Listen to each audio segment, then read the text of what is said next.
Alejandro, ¿estás por ahí? Sí, ¿cómo estás, Sebastián? Bien, ¿me escuchás más o menos? Te escucho bien. Perfecto, óptimo. Quería empezar a charlar, la verdad me da muchísima intriga. ¿Cómo ves hoy? Lo que pasa es una pregunta tan amplia, tan dura, en un punto el periodismo, ¿no? Que de un tiempo a esta parte ha entrado en una especie de, merecida en muchos casos, torbellino de cuestionamientos o interpelaciones, o no sé cómo lo ves, digamos, con tantos años en la Mm. profesión y tanto amor por la profesión, ¿qué mirada Sí, tenés? sí, mira, sí, la verdad que sí, es una pregunta buena y al mismo tiempo muy difícil de Sí, contestar porque eh, también se pueden cometer injusticias. Hay algunos periodistas que están tratando de hacer muy bien, digamos, de hacer bien su trabajo, dejando mucho de su vida personal para poder hacer un buen laburo profesional. Pero por el otro lado tenemos, bueno, es la historia de siempre, ¿no? Separar al periodismo, a los periodistas de los medios. Si pensamos en el periodismo como los medios, el panorama es horrible.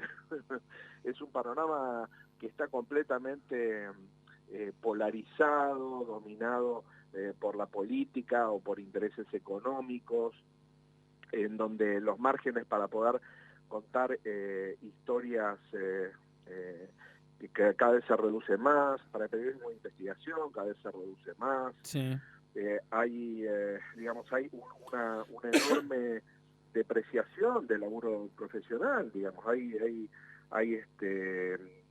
ya hubo como una praxis a partir de la irrupción de Internet, en donde la gente, donde parecía que no había que salir a buscar la información a la calle, ¿no? Hubo como toda una deformación a partir de ese momento, digamos, estoy hablando hace 20 años, un poco más de 20 años para ahora, a esta parte, y después está todo el proceso este proceso de concentración, ¿no? De los medios, en donde cada vez hay menos empresas, ¿no?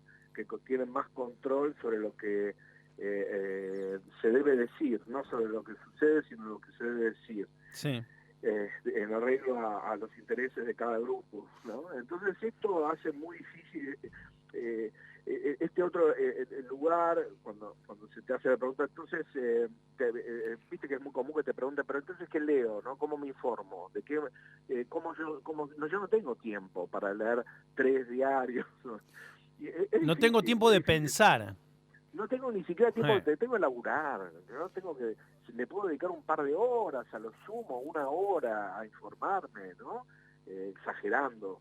Y imagínate personas que están laburando entre 8 y 10 horas por día, digamos, no, es impensable que puedan dedicar demasiado tiempo de su día a informarse, a buscar.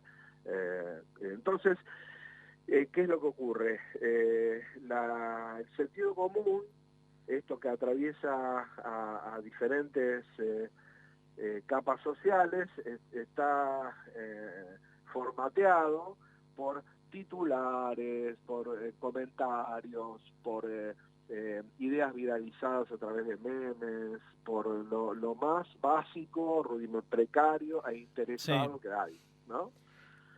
Lo que es terrible es que de alguna manera de forma, digamos, más allá de lo que es desde el lugar del trabajador, del Mm, periodista, hay algo que es mm, que deforma el vínculo con el lector o con el oyente o con el interlocutor, digamos, mm, porque después de 10 años de este periodismo concentrado, reduccionista, consumir opinión en vez de información, bueno, si uno mm, lo hace reiteradas veces, se convierte en un espectador de ese medio, de ese modo de comunicación y es muy difícil.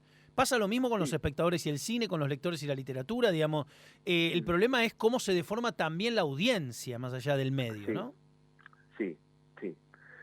Sí, entonces es cada vez más complicado el diferenciar y decir, bueno, hay que ir por acá para lograr atención, incluso hasta que mimetizarse un poco con la expectativa para ver cómo uno puede a través de la expectativa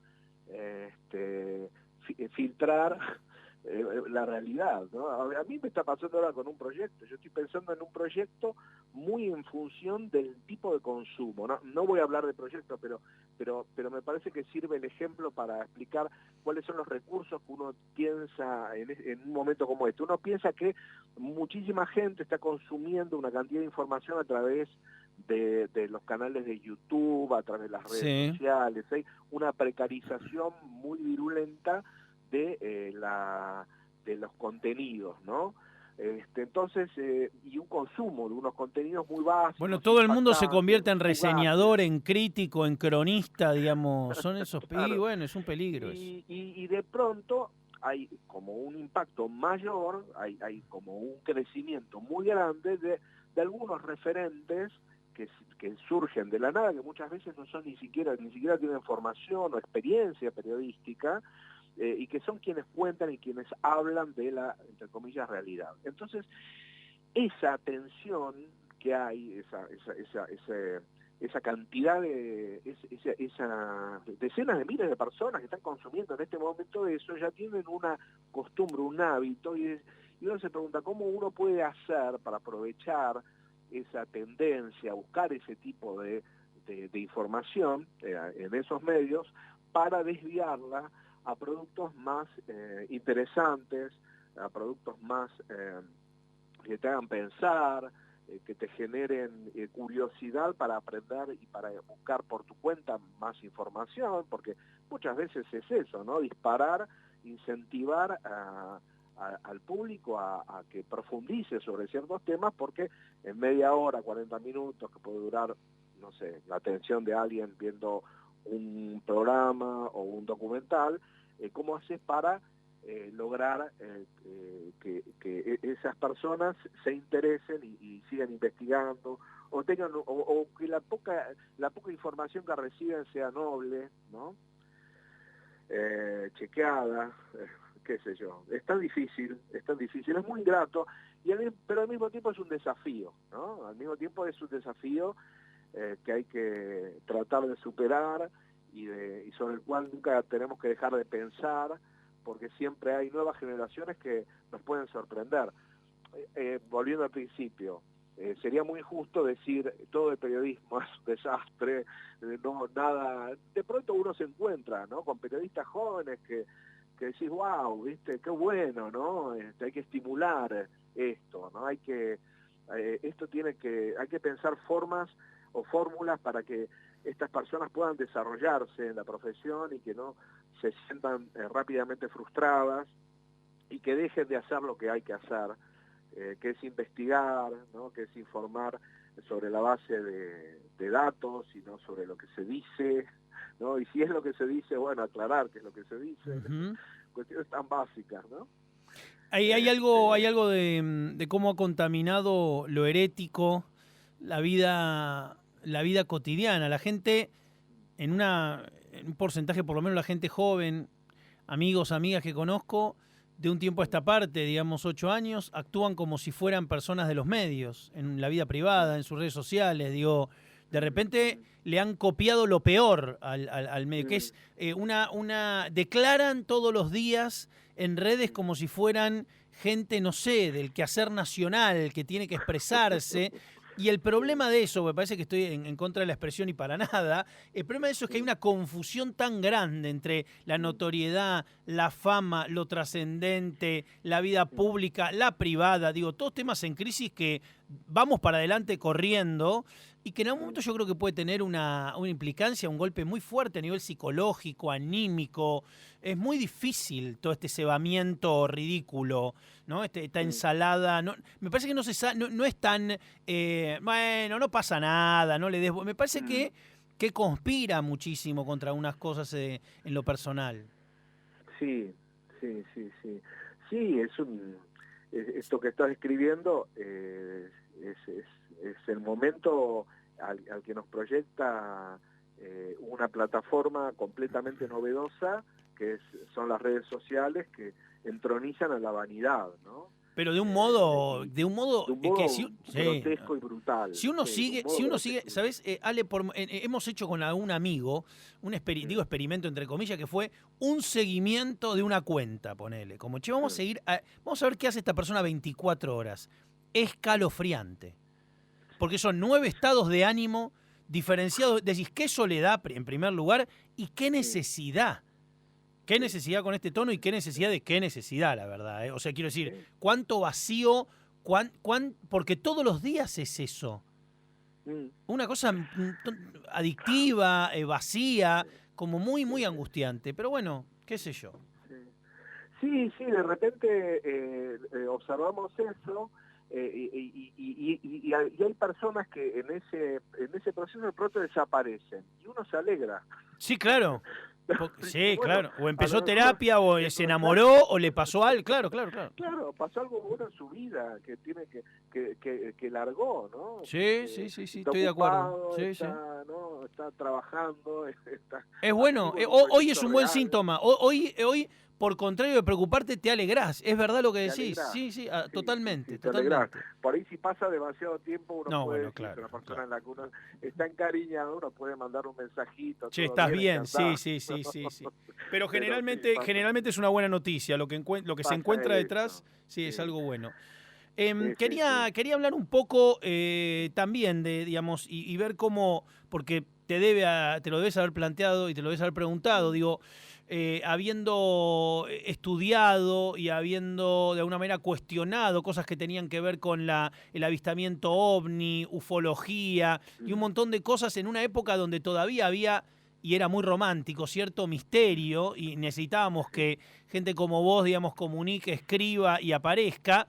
¿Cómo ves hoy esa evolución de ese tipo de periodismo, el creepypasta, los videos, las teorías, la locura, digamos? ¿Cómo dialoga con lo que pasó? Entendemos, ¿no?, que hoy obviamente la hiperconectividad ha hecho crecer un montón casi todas las cosas. Pero más allá de eso, en esencia, ¿qué notas que ha cambiado o que se mantiene igual?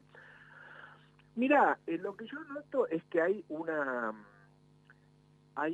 simplificación muy extrema de las narrativas vinculadas con lo imaginario extraterrestre, lo imaginario paranormal, la historia de vida de esas personas que tienen esas experiencias pasa a prácticamente desaparece y hay una concentración exagerada en la experiencia escalofriante, en el El momento susto, en claro. el que la Claro. nave Sí. aterriza, el momento, ¿no?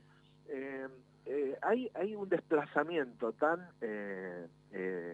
radicalizado a esta búsqueda de impacto que se va desvaneciendo lo que a mí más me gustaba de este tema, Sí. que era el relato de la persona y también quién es esta persona, en qué contexto te lo cuenta, quiénes acompañan su historia, qué medios se hacen eco de esto, cómo lo describen, digamos, esos tiempos han desaparecido, ¿no? Esos tiempos, esa historia de largo aliento, ¿no?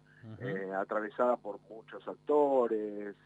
Yo recuerdo, te lo digo por contraste a historias que recuerdo y que quedaron en mi memoria de los 80, de los 90, y antes también, ¿no? Porque obviamente en los 80 yo era un consumidor de lo que se produjo durante los 60 y los 70, entonces todo esto yo lo veo con una perspectiva así, como te lo describo, ¿no? Como que se ha achicado mucho la complejidad de unas historias que por lo menos para mí eran interesantes en una cantidad de matices que se han ido desvaneciendo y que solamente se encuentran en algunos reductos, ¿no? No sé, yo a lo mejor esto tiene que ver con una nostalgia, ¿no? O sea, yo tengo 58 años y tengo como todo un camino recorrido como observador y participante de alguna manera de todos estos temas, y la verdad es que llego a reivindicar lo que hace 30 años hubiese estado prohibidísimo, que es a Fabio Serpa, prohibidísimo, digo, desde el punto de vista del periodismo, de la Sí, claro. ciencia, contándote una historia, ¿no? Su historia, de su investigación, Y bueno, y el tipo le dedicaba 25 minutos, ¿no? A hablarte del caso, de la historia, o más tiempo, o le dedicamos un libro a esa historia. Digo, ¿no? Después podés cuestionarla, podés decir que eso no es periodismo, que no es investigación, podés hacer lo que quieras con eso, ¿no? Y va a estar bien. Pero digo, esos tiempos van desapareciendo, ¿no? Entonces, la búsqueda del impacto.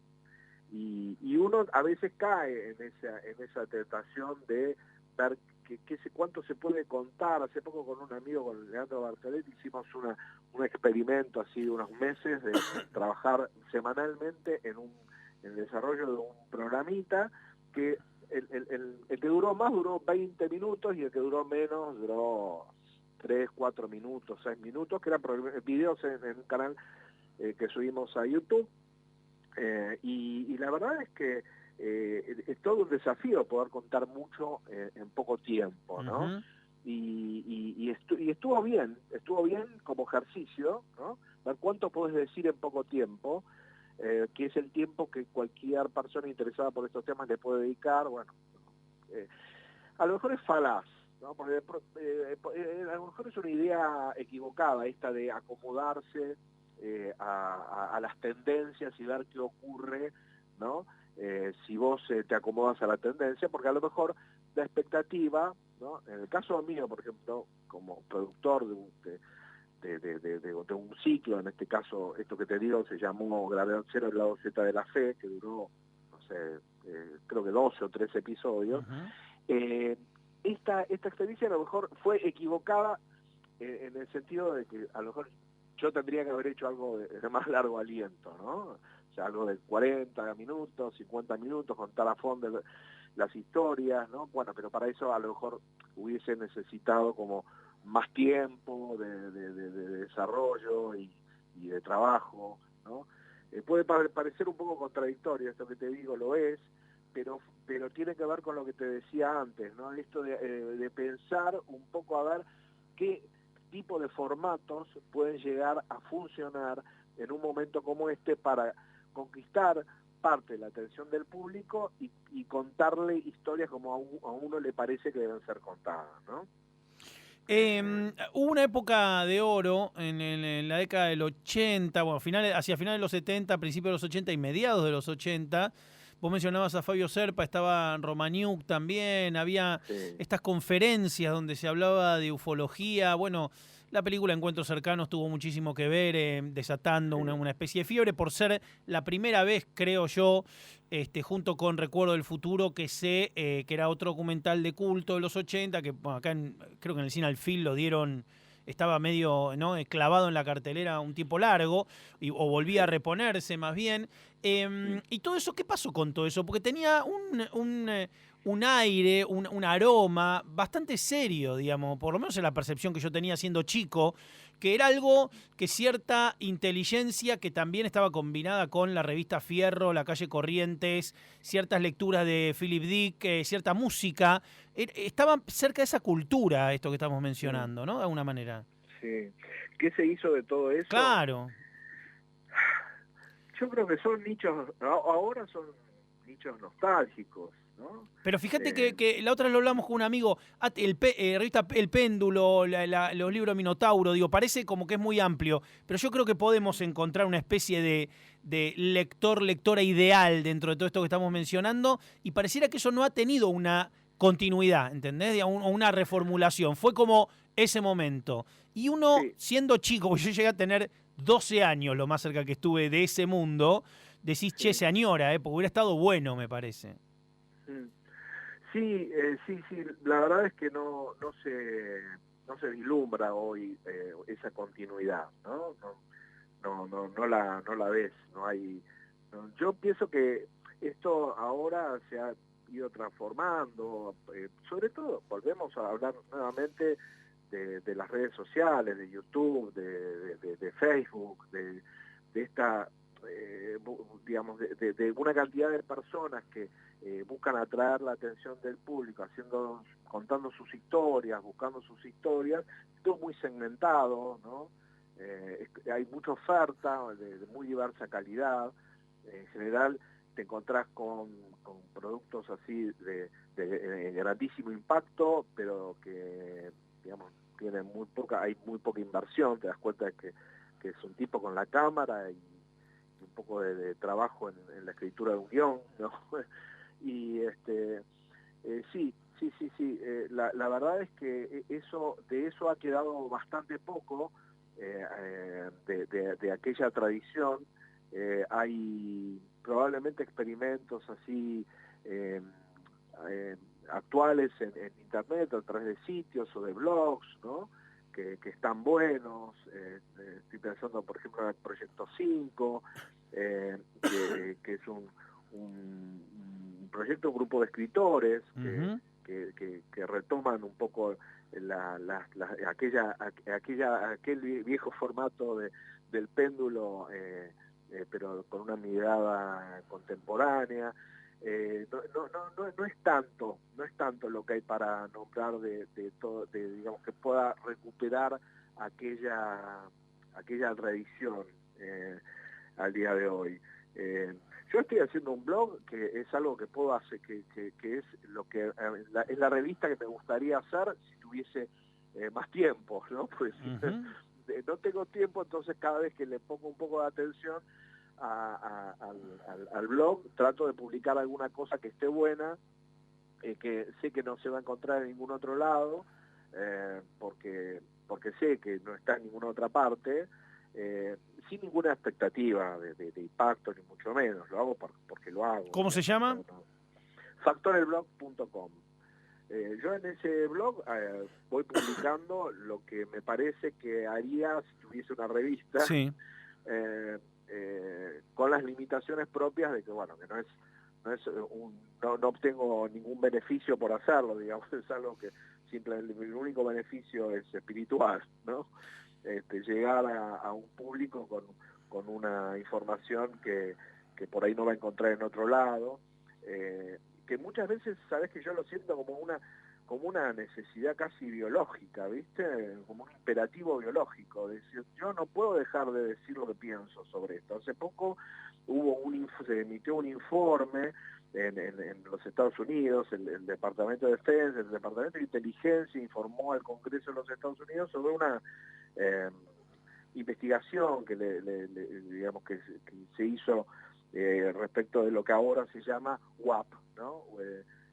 Unidentified Aerial Phenomena, que es el nuevo nombre que tienen los fenómenos, los ovnis, ¿no? Le han cambiado el nombre porque el ovni está tan vinculado al imaginario extraterrestre que le pusieron un nombre técnico, fenómenos aéreos no identificados, nuevos, digamos, lo mismo, pero dicho de otra manera, para darle una seriedad a la investigación. Y bueno, nada, yo sentí que tenía que escribir algo sobre eso, porque empecé a ver en las redes sociales una cantidad de disparates tan impresionantes, tantas inexactitudes, y que dije, bueno, primero hay que publicar el informe tal cual lo presentaron estos tipos. La Dirección Nacional de Inteligencia hizo un informe de 9 páginas. Todo el mundo hablaba de ese informe y nadie lo leía. Bueno, hay que publicar la traducción de ese informe para que todo el mundo sepa de qué se está hablando. Y después, bueno, lo que yo pienso respecto del significado que tiene eso, que no es tan distinto, además, a cosas que ya se hicieron, ¿no? Hay como hay una falta de perspectiva histórica. Ya hubo en los Estados Unidos proyectos de investigación de este tema, estuvo la Fuerza Aérea por décadas estudiando este asunto. En los propios Estados Unidos no hay una perspectiva histórica. Ahora presentan un informe como si no hubiese pasado, ¿no?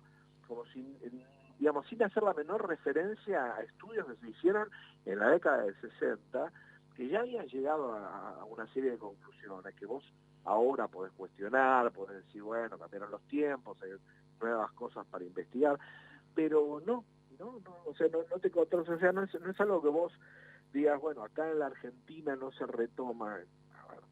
En los Estados Unidos hubo un proyecto que se llamó Libro Azul, sí, claro. Y que, digamos, la Fuerza Aérea estuvo muy implicada en el estudio de estos informes. Cuando perdió credibilidad cuando los militares perdieron credibilidad con relación a este tema, le cargaron a la Universidad de Colorado un proyecto que luego se llamó Comité Condon por el nombre del director del proyecto, que era un físico, Edward Condon. O sea, todo esto se hizo y gastaron millones de dólares, ¿no?, los yanquis en estudiar a ver qué cosa había detrás de estos informes, y se llegó a unas conclusiones y hubo un remanente de casos que no se pudieron explicar y hubo una controversia, y así a partir de esa controversia que se generó con ese informe, el tema siguió vivo, ¿no? Y bueno, y ahora se vuelve a gastar, esta vez se gasta muchísimo más, se gastaron 22 millones de dólares para estudiar este tema. Esto se convierte en un negocio, porque finalmente la inversión que hace el Senado en investigar OVNIs termina convertido en 2 ciclos en History Channel, conducidos por un supuesto ex espía que estuvo al frente de esta comisión hace 7, 8 años, un tal Luis Elizondo, que termina siendo un conductor de un programa en el History Channel, ¿no? Bueno, es un poco la nueva realidad, ¿no? La nueva realidad. Es una historia que también es muy divertida, ¿no? Es muy divertida. Te comparto una idea más también, porque te escuchaba hablar y no deja de ser hoy romanticismo, ¿no? Estos temas, esta manera de pensar el mundo. Y hay 2 aspectos que para nosotros, yo creo que hasta cierta parte de los años 90 y sobre todo en los 80, esto es lo que tengo recuerdo y percepción, era el mundo sagrado o el mundo extraterrestre, digo, por dividirlo en 2, o el mundo misterioso. Y hoy me parece que hay un desinterés en general, estoy hablando de... digamos, no sé por qué, una especie de... No sé si hemos entrado en una cosa más bien escéptica o hemos depositado en otros lugares los miedos, pero digo, me parece, ¿no?, que hay como cierto desinterés, que cada vez que ha quedado como, ni hablar lo sagrado, digamos, crisis de las religiones o de la mayoría de ellas, digamos, una cuestión muy cientificista por otro lado, y entonces parece como que llegó el futuro, entonces ya no hay más, digo, una cosa un tanto amarga, donde incluso aquellas creencias que uno podría decir que hubo un montón de estafadores y gente que usurpó de a buena fe de las personas, dotaba de algo de magia o de encanto, por así decirlo. Sí, estoy de acuerdo con esa mirada, estoy de acuerdo con tu mirada. O sea, yo también lo percibo, esto que vos decís, hay como un decaimiento, como una desacralización, un desencanto, ¿no? Pienso que son etapas históricas. A nosotros nos falta perspectiva para poder decir si esto efectivamente es así o es un sesgo de este momento en donde hace ya año y medio que estamos dependiendo tanto de la ciencia, ¿no? Pero fíjate, el cambio del siglo del 19 al 20 fue, uno diría, casi todo lo contrario. Sí. ¿O no? Sí. Sí, también hay que ver cuáles son los temas más visibles, ¿no?, respecto de todo esto de lo que estamos hablando. Yo pienso que hay una enorme, tuvo una enorme visibilidad en estos últimos años, esta tendencia al pensamiento conspirativo. No, claro. Que ha desplazado mucho a temas que eran los que nos podían interesar a personas de nuestra generación, de la generación de los que hoy tienen entre, no sé, 47 y 57 años. Sí. Y el crecimiento exponencial de teorías descabelladas para explicar el mundo. La Tierra plana, yo creo que fue el último, ¿no? El terraplanismo. Desde el terraplanismo hasta el nuevo orden mundial que lo controla todo. Sí. Que reptiliano, que esto que el otro, sí. Claro. Sí. Incluso te encontrás con este tipo de teorías, que son teorías tan extremas, ¿no? En donde uno piensa que nunca se va a encontrar con alguien que crea en eso y hasta que te lo encontrás y ves que defienden estas teorías con mucha vehemencia. Sí, claro. A veces el otro día comentábamos con un amigo que antes había como grupos, ¿no? Había como, digamos, había quienes creían que el hombre nunca había llegado a la luna, por un lado, habían quienes pensaban que había una enorme conspiración para ocultar la verdad sobre los ovnis, había que, ¿no? Ahora son grupos, o había quienes le echaban la culpa sobre las enfermedades del mundo a los grandes laboratorios que impedían que las fórmulas mágicas de lo alternativo crecieran, ¿no? Y que pudieran imponerse en el mercado. Y ahora todo eso va como confluyendo, ¿no? En movimientos en donde se cree casi todo eso a la vez. ¿No? Bueno, mi hermano una vez me dijo, siendo muy, muy chico, creo que 15 años tenía, estábamos viendo el canal Infinito, ¿te acordás de ese canal? Sí, y mi hermano me dijo, algo de todo esto tiene que ser verdad, porque no puede pasar 24 horas de mentira un canal. Y me pareció muy interesante ese pensamiento, como que algo, él me decía el chupacabra, el hombre lobo, los espíritus, me dice, algo en 24 horas una verdad tienen que haber dicho. Sebastián, es una realidad contundente, aplastante, es así, algo tiene que haber, pero ¿qué es ese algo? No, está bien. La pregunta en todo caso es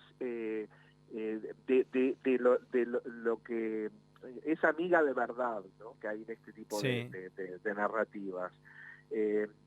¿Cómo fue originada? ¿Quiénes forman parte de la construcción de esa realidad? Es un cuento. Yo me acuerdo en la época de, si tenemos unos minutitos más, te puedo contar algo algo que me estoy acordando, que ocurrió cuando a principios del 2003 hubo en Argentina una oleada de mutilación de ganado.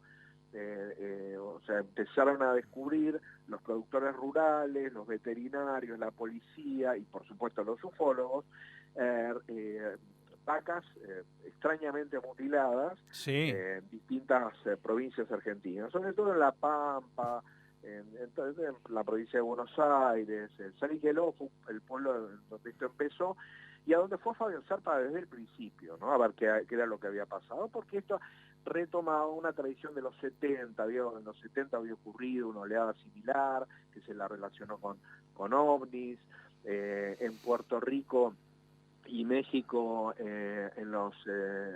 fines de los 90 había ocurrido también una oleada de animales, digamos, mutilados o que aparecieron muertos en circunstancias extrañas que se relacionaron también con los ovnis o con el chupacabras, ¿no? Entonces empezó a hablar acá también del chupacabras. Toda esa narrativa aparece de golpe. ¿Por qué? ¿No? O sea, desde el 2003 algo debió ocurrir, ¿no? O sea, en aquel momento decían, sí, pero esto es una histeria colectiva armada por los medios. Bueno, no está mal pensarlo así, pero ¿qué lo disparó? ¿Por qué esto empezó? ¿No? Y la pregunta era, ¿qué fue lo que sucedió para que las personas empezaran a buscar y encontrar evidencias de animales mutilados, ¿no? Y efectivamente hay un detonante, y en la búsqueda de ese detonante tenemos a lo mejor una respuesta.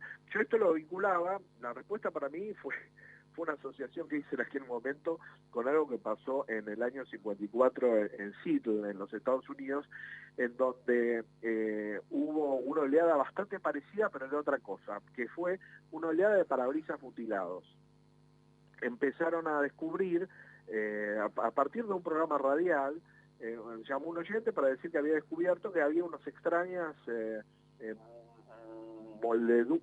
moldeaduras, como pequeños cubículos muy pequeñitos, como el impacto de algo muy pequeño, o como si un huevito hubiese estado creciendo en los vidrios, en los parabrisas de los coches, ¿no? Bueno, se armó toda una psicosis generalizada, porque empezaron a pensar, se estaban en aquel momento haciendo pruebas nucleares en el Pacífico, entonces se pensó en una lluvia radiactiva, que a lo mejor era el efecto de la lluvia radioactiva, o que había algún tipo de fenómeno biológico extraño que estaba incubando huevos en los vidrios, en fin, se tejieron toda clase de conjeturas. Aumentaron los casos exponencialmente. Claro, la gente miraba a través del parabrisas, nunca se había detenido a mirar, ¿no? que en el vidrio. A lo largo de los años hubo una comisión, se nombró una comisión de estudios, ¿no? Directamente del gobierno de los Estados Unidos, investigó el caso, fueron a estudiarlo, un comité de científicos fue a estudiar los parabrisas en situ, y se encontraron con una posible explicación, que bueno, finalmente es la explicación, ¿no? A partir de esa explicación no volvió a ocurrir esto, que fue que todos esos coches transitaban por una carretera con un asfalto nuevo, en donde había unas piedritas que se utilizaban, que repiqueteaban, ¿no? Que el coche de adelante levantaba polvo con esas piedritas y hacía impacto en los parabrisas. Entonces los coches que más habían transitado por esa ruta, por esa autopista, eran los que tenían más vestigios de impacto en su parabrisas. Con esto quiero decir que muchas veces irrumpen fenómenos, ¿no? Que nosotros pensamos que son nuevos, y en realidad lo nuevo es la mirada, ¿no? Nunca nos detuvimos a mirar, ¿no? ¿Cuál puede ser la causa de que aparece un animal muerto sin una explicación? Entonces se genera una suerte de contagio, de gente que empieza a mirar a partir de las noticias que ven los medios, y eso que empieza a publicarse en realidad es algo que siempre existió, con la diferencia de que ahora le estamos poniendo atención, ¿no? Cuando antes no había, no solamente le empezamos a poner atención, sino que le ponemos atención y proporcionamos una interpretación que se ajusta a la expectativa, a un clima cultural, a un tema de conversación social, Dicho ¿no? de otro modo, si quisiera la coyuntura, podría hacernos creer que hay vampiros ya mismo. Sí.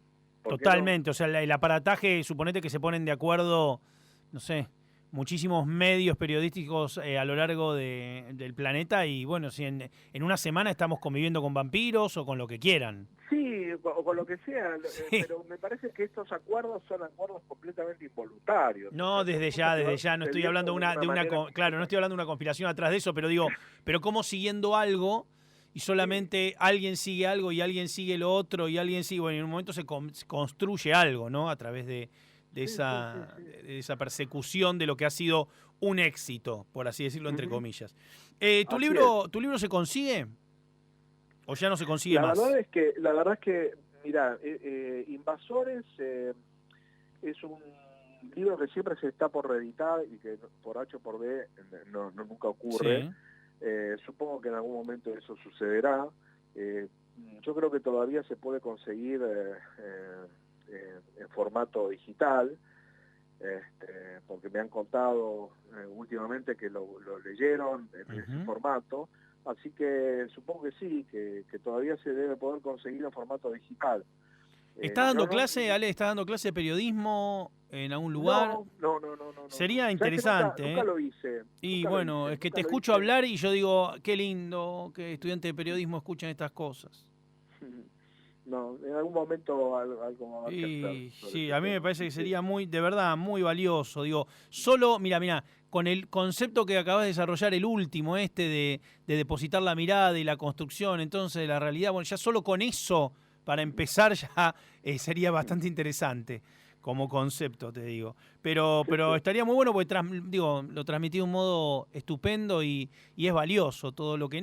No solo lo que viene esta charla, sino en otras charlas, otras notas, y cuando uno te lee o te sigue un poco y se da cuenta. Así que la verdad sería muy, muy lindo que eso pase en algún momento. Gracias, sí, lo voy a pensar, lo estoy pensando hace mucho. Sí, siempre están otras prioridades, pero esta debería ser una, ¿no? aportar a las nuevas generaciones sin duda tiene que ser una. Sí. Repetimos por favor el nombre del blog para quien quiera interesarse. Sí, es factorelblog.com. Factorelblog.com. Sí. Perfecto. Sí, factorelblog.com. Se puede buscar también en Facebook la página, la fanpage, que es ahí donde salen siempre las actualizaciones. Tiene un grupo bastante activo de lectores, que es el grupo de Factorelblog. Ese es un poco son como los espacios que he ido construyendo para no perder la agilidad, ¿no?